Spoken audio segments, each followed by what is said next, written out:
But you need a diversity of players to be able to do those kinds of analyses because of all the trade-offs. Again, that's what it comes back to, is that on a single dimension, organic might look good. On multiple dimensions, then it's going to be more complicated. Doesn't mean it looks bad, but it's certainly a more complicated conversation.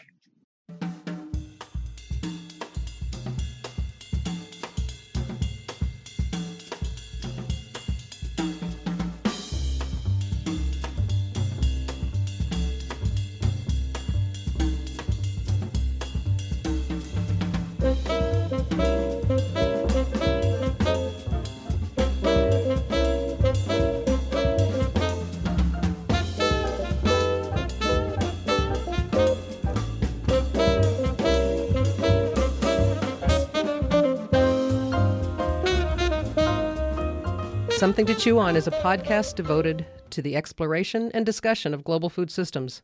It's produced by the Office of Research Development at Kansas State University. I'm Maureen Olewnik, Coordinator of Global Food Systems. I would like to welcome today a guest host, Dr. Jim Stack, Professor of Plant Pathology and Director of the Great Plains Diagnostic Network.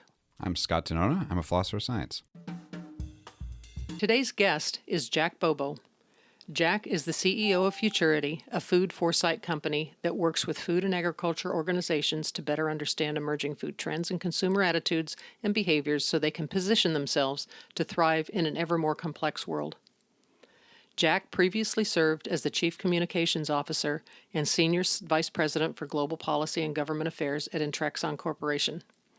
He is a globally recognized thought leader, having delivered more than 300 speeches in 50 countries on the future of food, the role of science and technology in sustainably and nutritiously feeding the world, and how to build consumer trust. In 2015, he was named by Scientific American one of the 100 most influential people in biotechnology.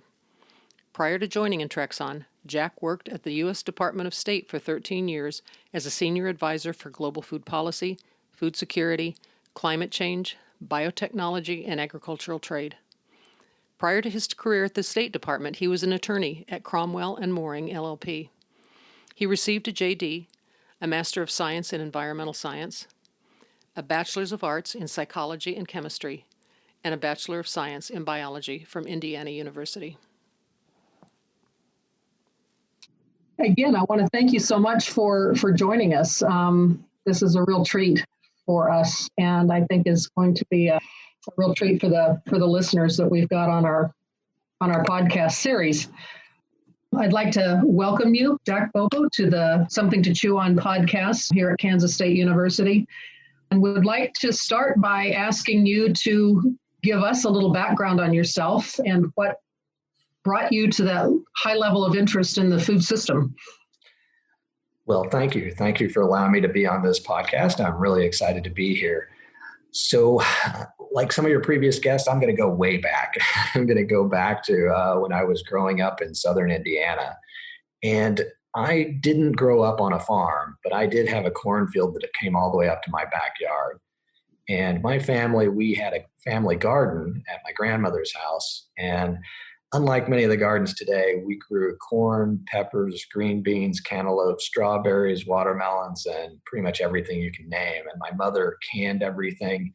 And I like to tell people that we were all organic because we had child labor, which was me and my brothers. And so I did grow up with a bit of an understanding of what it meant to produce the food you eat. But I certainly never thought that I'd be working in food and agriculture when I grew up. I went to Indiana University, and as undergrad, I ended up with degrees in psychology, chemistry, and biology. I was as indecisive then as I am now. Was a Peace Corps volunteer in Central Africa, came back and got a master's degree in environmental science and a degree in law. Well, that led me to the U.S. Department of State, where I worked for 13 years on global food policy. And I'd always thought I would work on environmental policy, but once I got into the food world, I realized that really there's nothing more important than agriculture in terms of the impact on the environment. So if I really wanted to try to have a positive impact on the environment, food and ag was the place to be. Well, after that, I spent a few years working for a biotechnology company that was working in food and agriculture as well. And for the last year and a half, I started my own consulting firm where I work on the future of food. I work with food tech startups and big food brands, helping them understand what does the future of food look like? Where are consumer trends and attitudes going? And how does one get ahead of the trends so they don't get run over by them? Great. Well, thank you for that. Thank you for that overview. That's quite a background, and it's interesting to hear that you kind of started your professional focus on things internationally, looking at things that were going on in various parts of the world, and probably in very poor parts of the world where food and food availability was more of a challenge than it is here.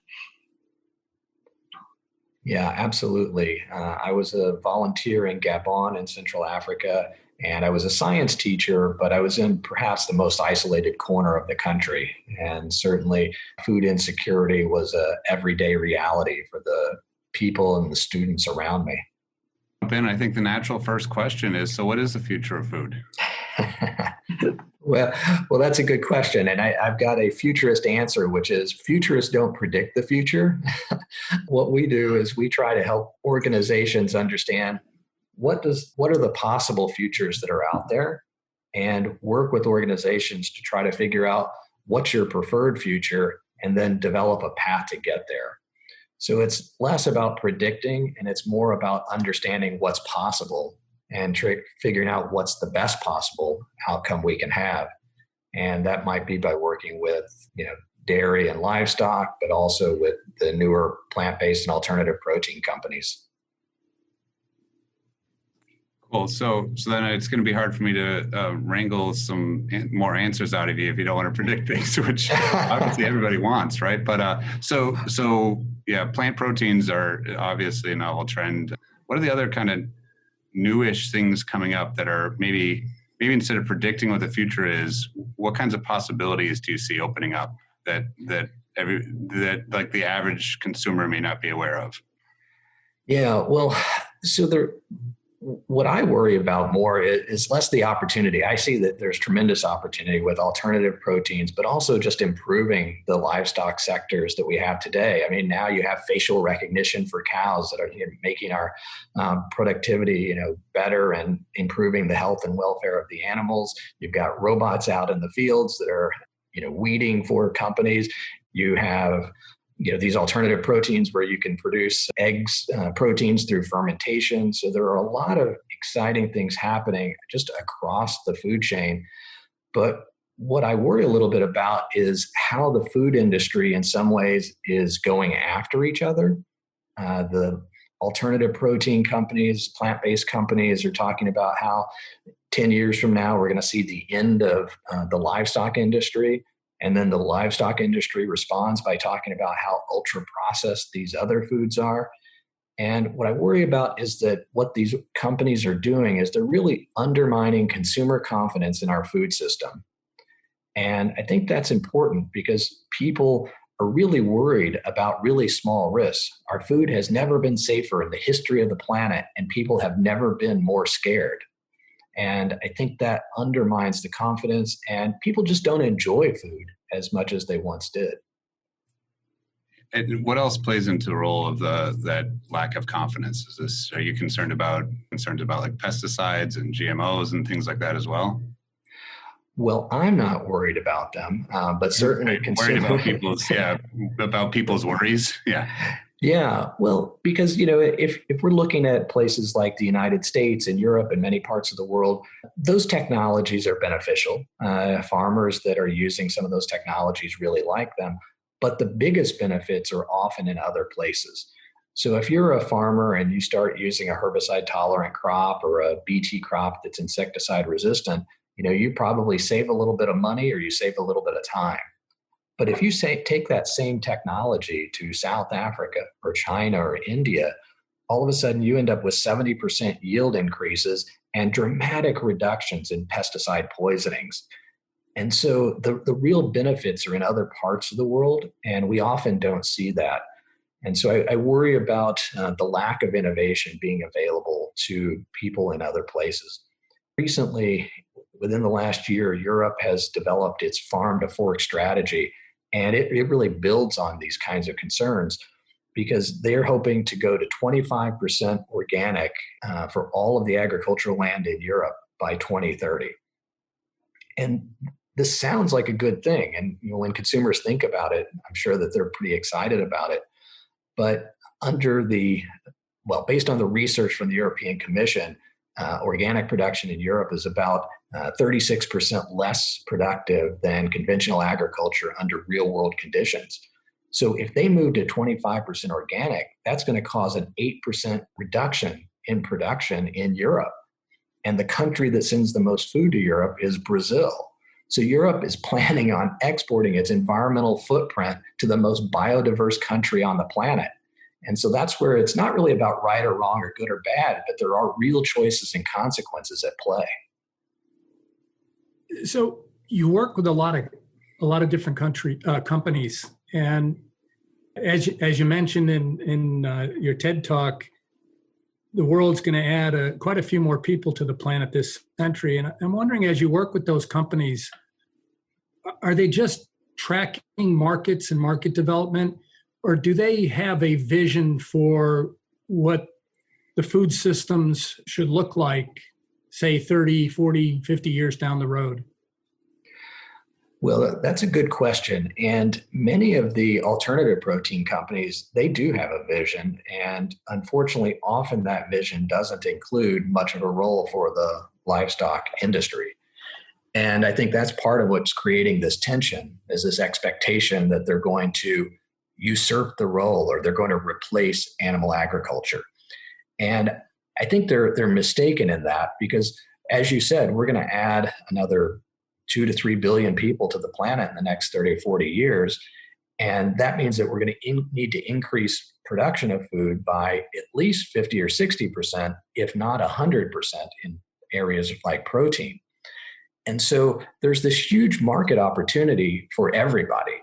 The alternative protein industry could grow to be $1 trillion industry in the next 30 or 40 years. And that wouldn't require the elimination of any animal industry at all.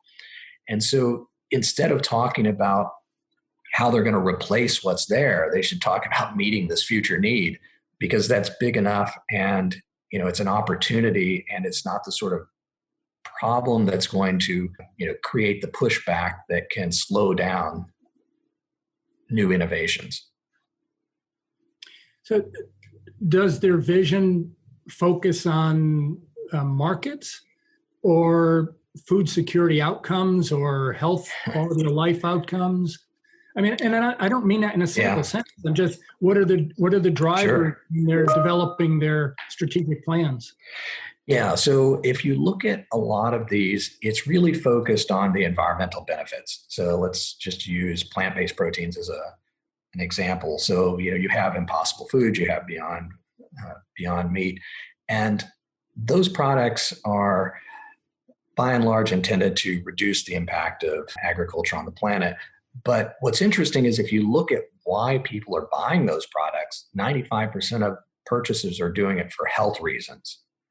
And I think that there's an interesting disconnect there. If the reason you're producing a product is because of its environmental benefits, and the reason people are buying it are because of of a perceived health benefit, and then when you go and do the nutritional comparison, you find out that it's not actually nutritionally better at all.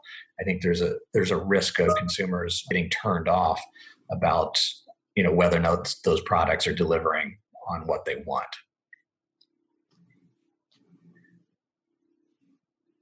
How do you approach industry with this type of a dilemma? What is the discussion with companies that are kind of working against one another in trying to put things out in such a way that it's going to be benefiting all? Well, so part of what I do is I always tell people my personal mission is to de-escalate the tension in our food system so that we can all get about our business of saving the planet our own way. And so I'll give you a concrete example of putting that into practice. Back in 2017, there was a lot of conversation around clean meat, which is the lab-grown or cell-based meat. And I gave a talk at the New Harvest Conference, which is sort of the research arm of the cell-based or lab meat industry. And I encouraged them to kill the term clean meat. Now, after my talk, there was a lot of pushback. The people at the conference were not terribly happy that I had told them that they were calling their product the wrong thing. But I worked with the companies in that space over the next 9 months and helped them to understand that the use of the term clean meat was implying that the other meat was dirty or unethical, and that might not be a particularly good way of marketing your product. If you're trying to tell people you're evil, stop being evil and consume my product, that might not be a good message for the consumer. And over the course of that 9 months, I was able to convince all of the companies in the sector that they would drop the term clean meat, and it took about 1.5 years, but pretty much all of the organizations that are working in the space have moved away. And that's why you hear more about cell-based meat or cellular agriculture today. The challenges that are around the world from a food perspective are incredibly varied. What you were facing, what you were discussing was going on in Europe, as opposed to some of the activities happening here, as opposed to what was going on in Gabon when you were there, and is probably still some of the situation there.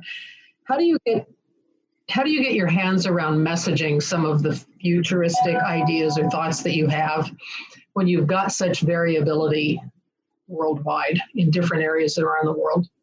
Well, I think it's not as hard to come up with good messaging. The trouble I have is convincing people to stop using the bad messaging.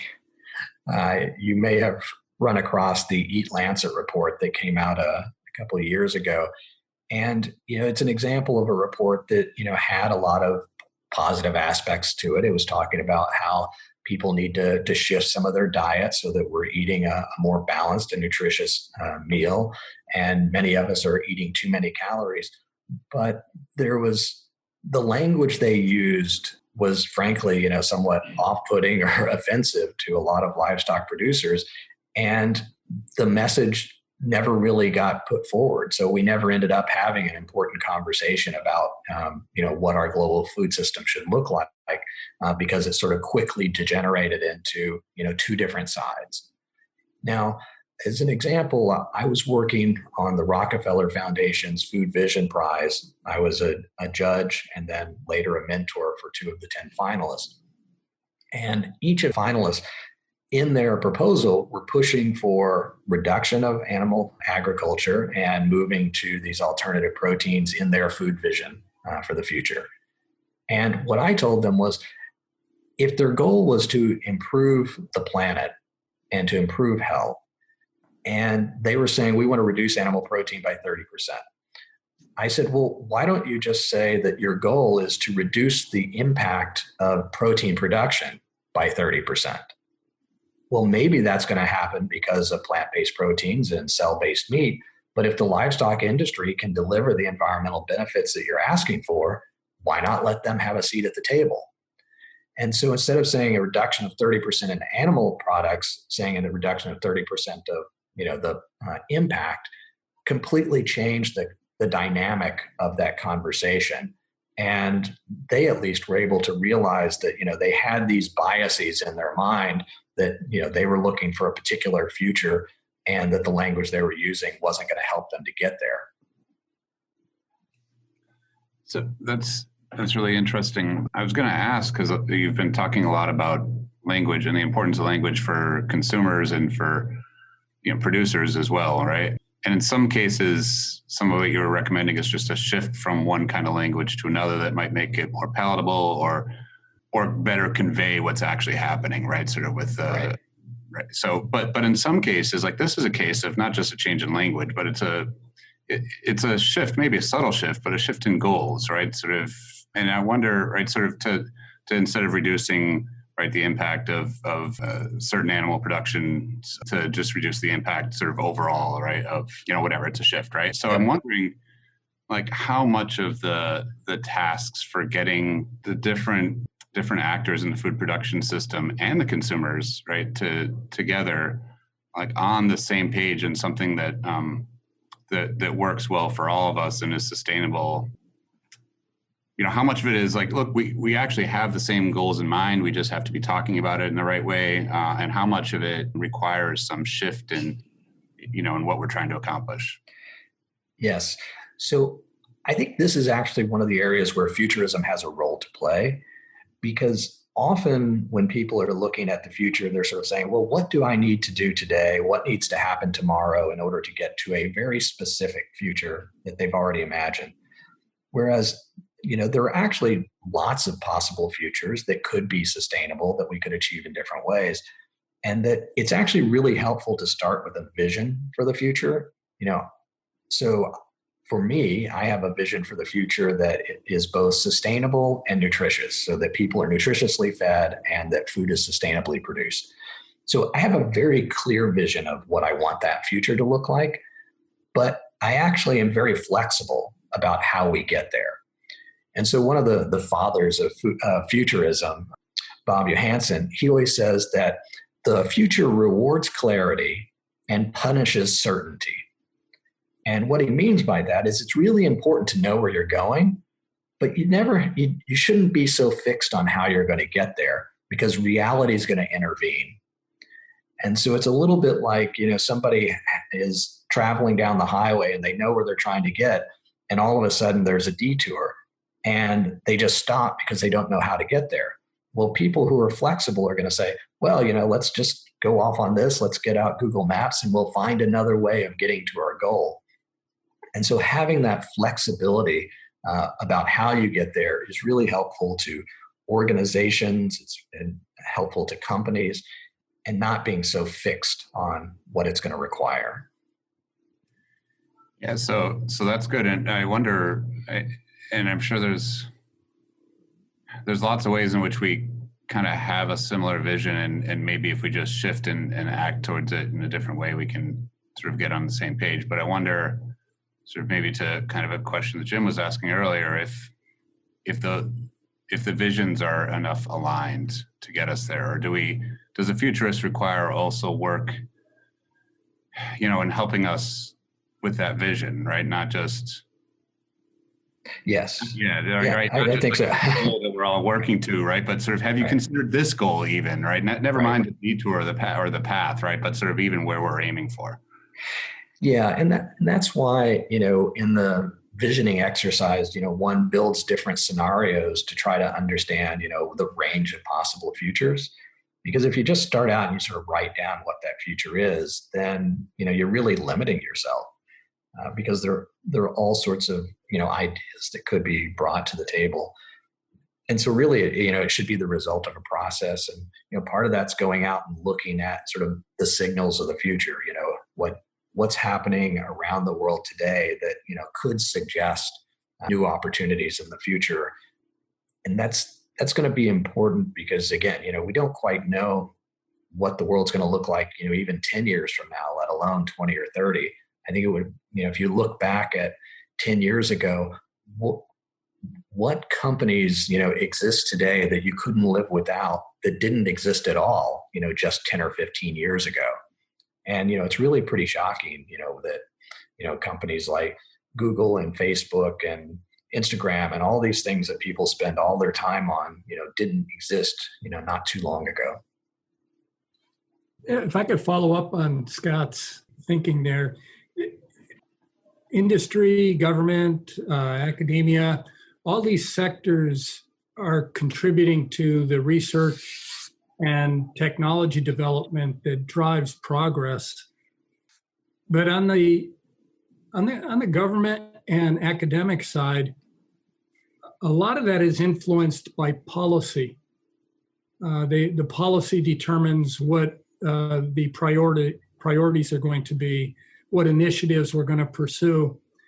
And I'm wondering, maybe somewhat based on your experience at State, but now that, you've had time to reflect on that and interact with the industries that are driving progress, do you think we have the policy right, or that should be policies right, to realize some of these goals, or are there specific policy challenges we need to address?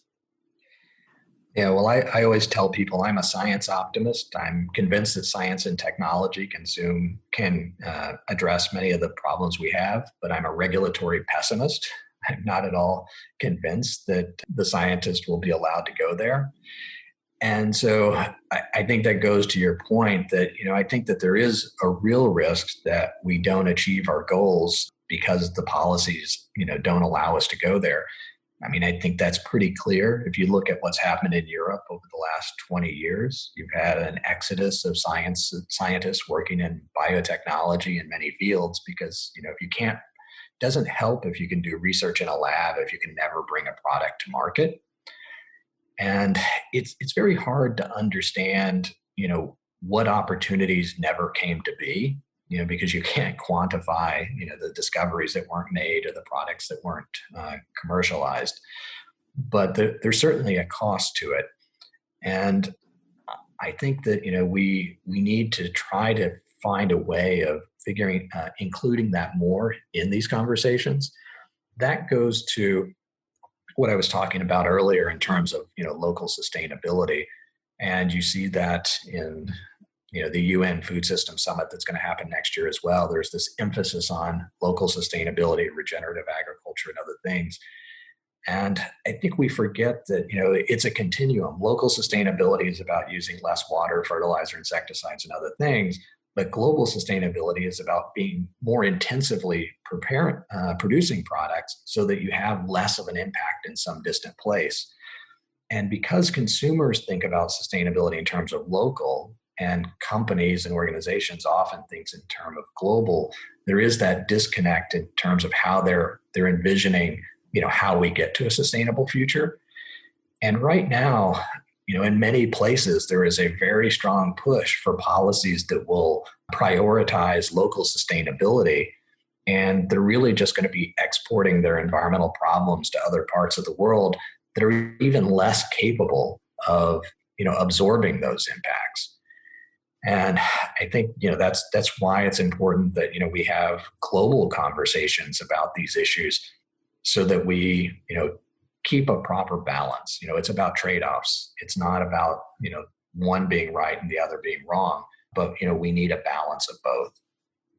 Any wisdom on how to influence policy development? Well, I think that, researchers at universities and the work that you do certainly has an impact on what people are thinking about in Washington, D.C. But in my experience, many universities don't take advantage of the power they have. We seldom see researchers, coming and knocking on the door saying, the fact that you're opposing these technologies or the fact that we don't have a regulatory path for gene edited animals or whatever it might be means that we're just not going to do any work in that field. Instead, the researchers just go do something else. And so again, nobody ever hears about the problem that, they just ignored or they walked away from. So I think the research community needs to be far more engaged in these conversations than they have been historically. Otherwise, it's going to be consumers that are driving the policy. And, frankly, consumers have never cared more nor known less how their food is produced. And because they care, they're asking for policy changes. But because they don't understand it, those policy changes may not result in the kind of change they actually want. And so I think we need a broader spectrum of voices in the conversation. So I absolutely think there's a role for industry, the private sector, university researchers, really need to, spend a little bit of time looking at how they can influence these policy conversations.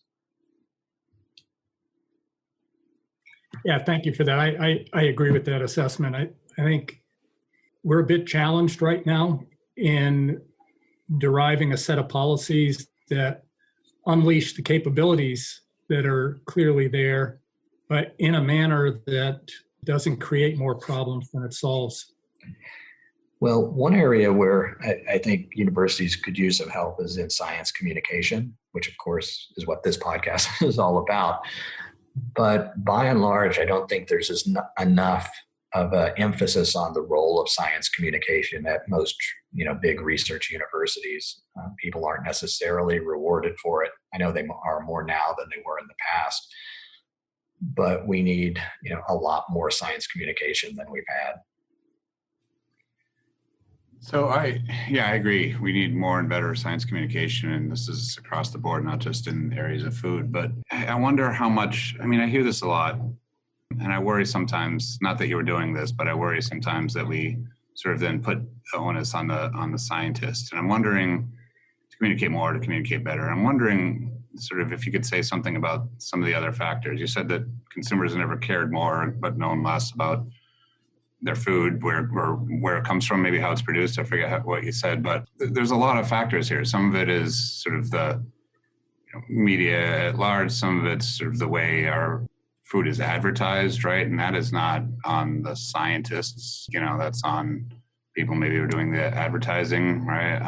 And there's just so many factors here. And I wonder if you could sort of talk a little bit about what you think that interplay there is, and what other ways there are of getting consumers to better understand, and not just the local impact, but the science behind food production and the global issues and global impact of different kinds of production. Yes. So I'm just finishing up a book now, Why Smart People Make Bad Food Choices. And it certainly doesn't put the blame on, the universities or others. A lot of it has to do with psychology. And, a lot of the problems we have today weren't necessarily sort of intentionally brought about. But, back in the 80s, there was this move towards, looking at nutrients in food. So we're breaking down our food to really better understand, its components and what its components do in terms of health. But once we started doing that, then it led to companies saying, oh, fat is bad, so I'm going to give you low-fat cookies. Well, those low-fat cookies still had a lot of sugar, but, health halos, our mind immediately jumped to the positive aspect of it and ignored all the negatives. And so, we have a lot of things that are happening all at the same time.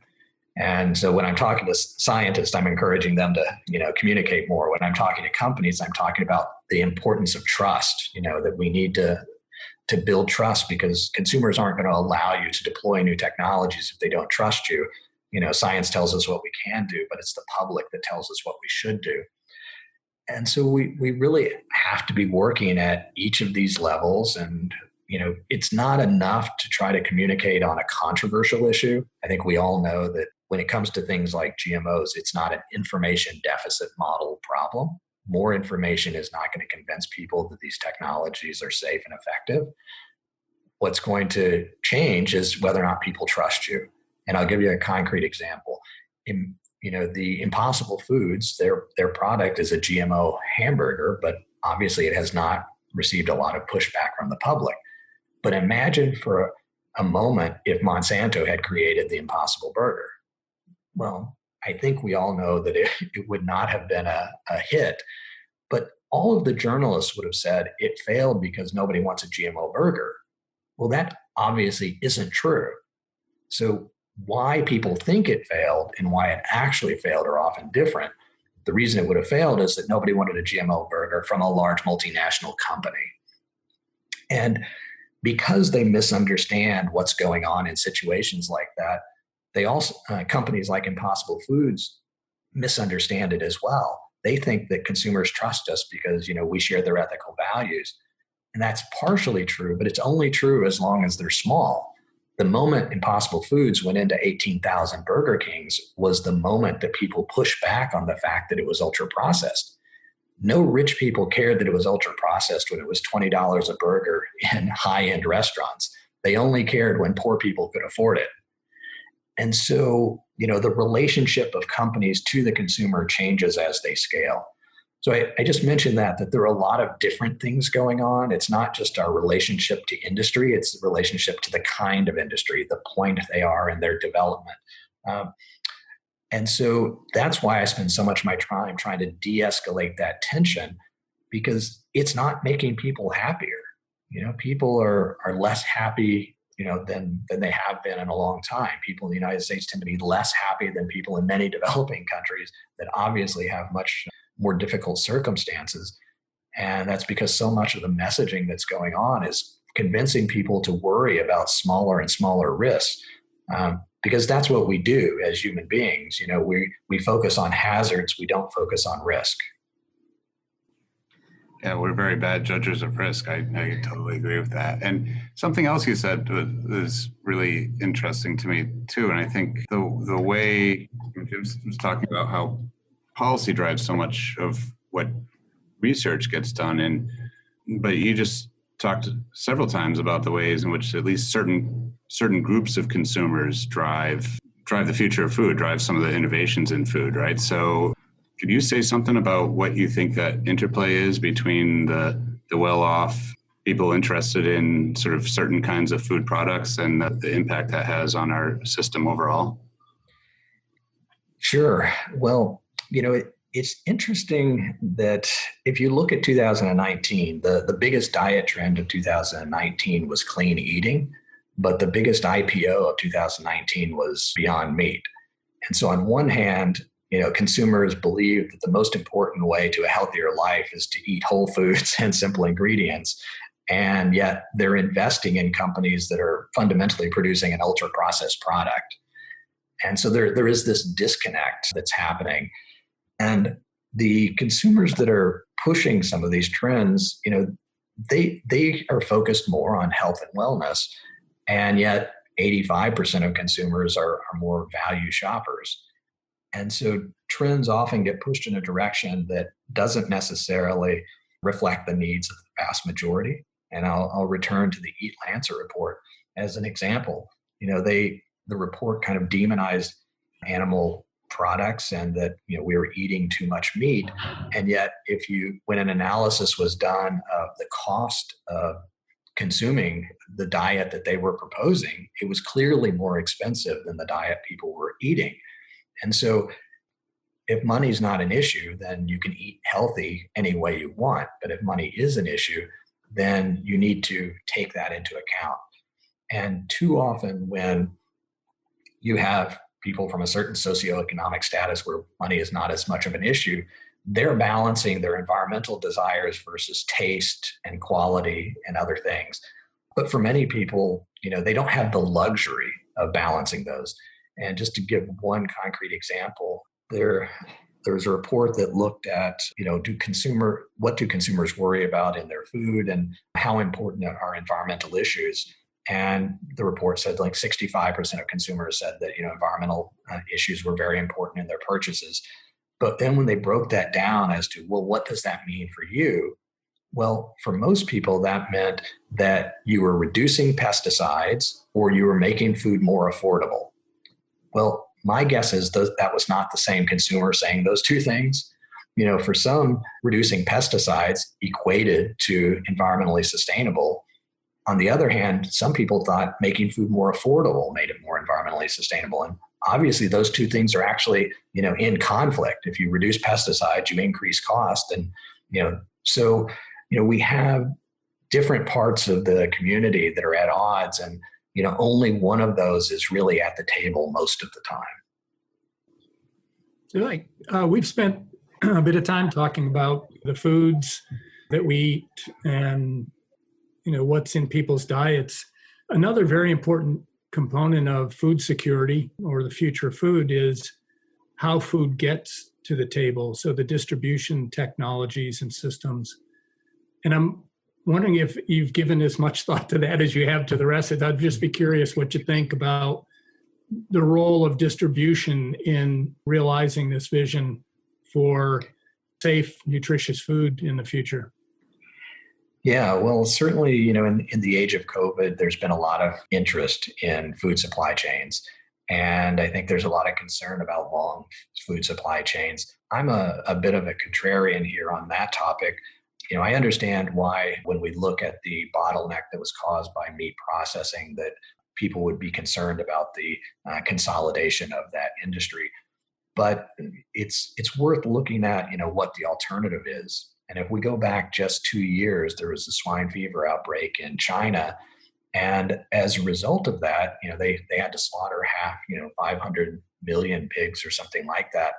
And the reason the problem was so bad is because they had such a highly distributed processing, backyard processing and other things that exacerbated the last pandemic.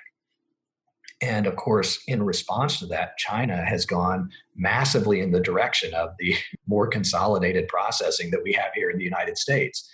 And so, there are always going to be those kinds of trade-offs when we think about our supply system. But, my view is that the global trade and the diversity of our supply system, really strengthens it. And it's fine to buy local, it's good to buy local, support your community, but it's probably unrealistic to think that that can solve all of our problems.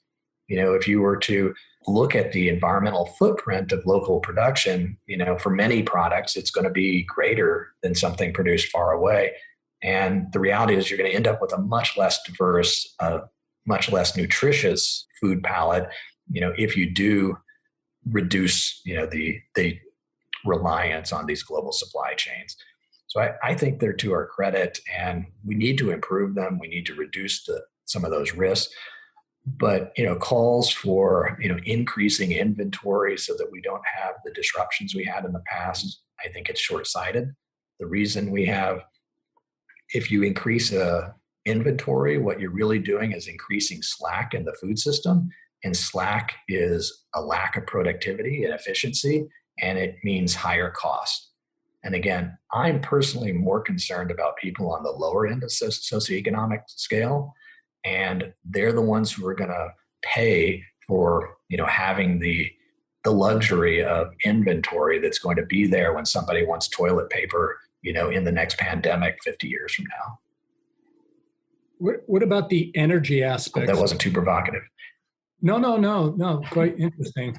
What about the energy aspects of that? Right now, agriculture is being looked at as one of the primary drivers of climate change and land use change. And if we're going to move more food over greater distances in shorter periods of time, it's going to take a lot more energy to do that. And if energy is one of the important contributors to climate change, how do we reconcile that we're going to move more food at the same time we want a better environment?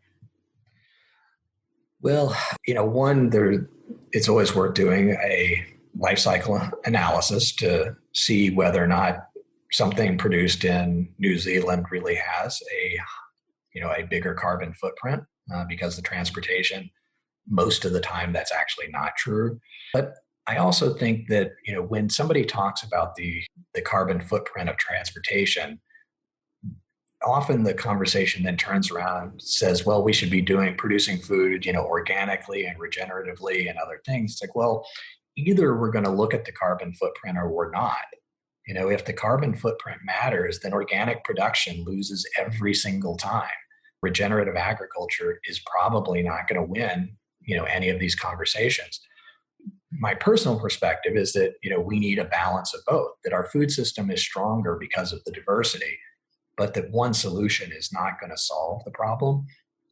So producing food in Brazil might reduce the global environmental footprint unless you're deforesting land to expand that. And so, right now, as I mentioned earlier, Europe is the number one export market for Brazil. Brazil's top export destination is Europe or sometimes China. And so, it's not just, the distance traveled, but it's, where it came from as well. So some of the comments that you've made over the last, several minutes really deal with one of the things I've focused on most heavily since I've been at K-State, which is trying to get a good interdisciplinary activity going between different players. This is probably more of a comment that I'd like you to just speak to than it is really a question, but it's clear that interdisciplinary and bringing in many different facets of study in looking at these questions is going to be critical in coming up with any kind of a solution. Could you speak to that?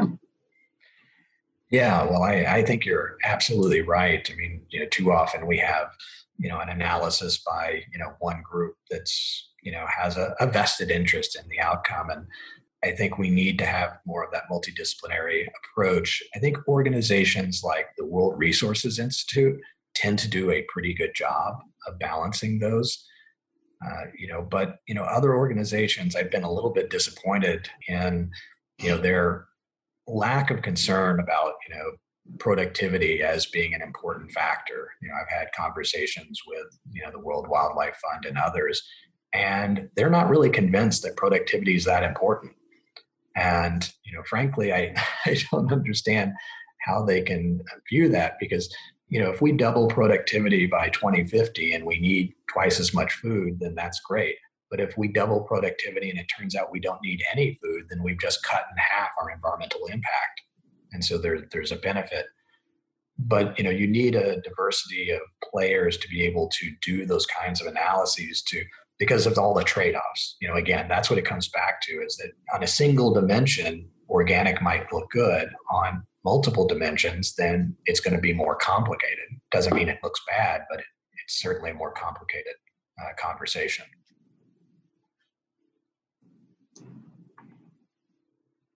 Yeah, and in that discussion, even thinking outside of the use the term that I should not use ever, is the hard sciences, but looking at the need for the social impacts and understanding where those fit in dealing with some of the situations that you've discussed, I think is of critical importance as well. Yeah, I think, many Americans forget that, before COVID hit, 40% of Americans at some time in the previous year didn't have enough money to buy the food they wanted. So, these are not, problems for, foreign countries, developing countries, whatever. I mean, these are, realities for many people today. And it's obviously, significantly worse today. Right. And I think it's not just a problem outside of the United States. I think there have been studies done certainly within our university campus and within our town and surrounding regions that show a fairly high level of people even before COVID that weren't able to purchase the quantities of food needed. Yeah, I mean, I spend a lot of my time, these days, talking about, behavioral sciences, cognitive psychology, behavioral economics, and I think, those areas are going to have a big impact on our ability to, one, figure out how to communicate these issues, but also how to reshape our food environment to begin delivering some better outcomes. Do you think we're missing anything in the academic environment in terms of training those next generations of students that are going out? Well, I think that students are quite capable, and that I think the challenge is just understanding, what are the problems that are going to be, and that's hard to anticipate. And so they're often, I think, universities are being squeezed in order to train people more like, a technical school, as opposed to train people how to think. And I think that the direction that we're going, we need people that have a good foundation in systems thinking, in addition to whatever, specialization they might have. I completely agree with that. We just published a paper on that idea. You'll have to send it to me. Will do. I will just say thank you so much, Jack. I very much enjoyed the conversation. And I did want to comment on your TED Talk. What you did at the end was very creative. Enjoyed that very much. Well, thank you. I wasn't at all sure that it was going to to work. So it was actually louder in person. I wish they had sort of upped a little bit the volume on the video, but my fingers were crossed. They said, well, we'll just cut it out if it doesn't work. It was great. Thanks for joining us. And hopefully everybody listening here now goes and watches that TED Talk and sees what's going to happen at the end. Yes, this has been great. Thanks. I was wondering if there's sort of any one thing that sums up what you think, either like anybody worried about food systems from production to the consumer and should be doing to address all the range of things that you've been saying. Well, the one thing I think is important is that I often hear a lot that, consumers are anti-science or different groups are anti-science. And I think it's worth remembering that, I have never met anybody who's anti-science. I met a lot of people who didn't trust the government and didn't trust industry, but they all love science. I think we sometimes, confuse that lack of trust with a lack of, belief in science. And so we need to, be aware that when somebody says they don't trust the science, even if you know that that's not correct, it's probably worth trying to understand why they don't trust the person saying it, instead of the thing that they're saying. But the last thing I'd like to say is just, I would encourage, students, scientists, and others to expand their networks. One of the things that, I worry about is that people have not built a big professional network that's going to be there. And I personally don't look at networking as a job search skill. I look at it as a life skill. And it's how you build relationships with people. And it's how you help people before you need their help. And if you're out there helping people every day, you can be confident that when the day comes that you do need somebody else's support, they'll be there. And it's never been more important because, unfortunately, like my daughter, the kids today are going to be graduating into the worst economic climate since the Great Depression. And so, there's never been a better time to reach out and, ask questions and, get to know other people. Great message. Thanks so much. That is a great message. Yeah. Thank you so much. And with that, I think we will sign off. And again, I so appreciate your coming on with us, Jack, and have enjoyed the conversation and look forward to getting this out to share with listeners. Well, thank you so much for having me on. Really appreciate it. If I can be of any help, let me know. Thanks. If you have any questions or comments you would like to share, check out our website at ksu.edu/research/global food and drop us an email. Our music was adapted from Wayne Gowen's album, Chronicles of Carmela. Special thanks to him for providing that to us. Something to Chew On is produced by the Office of Research Development at Kansas State University.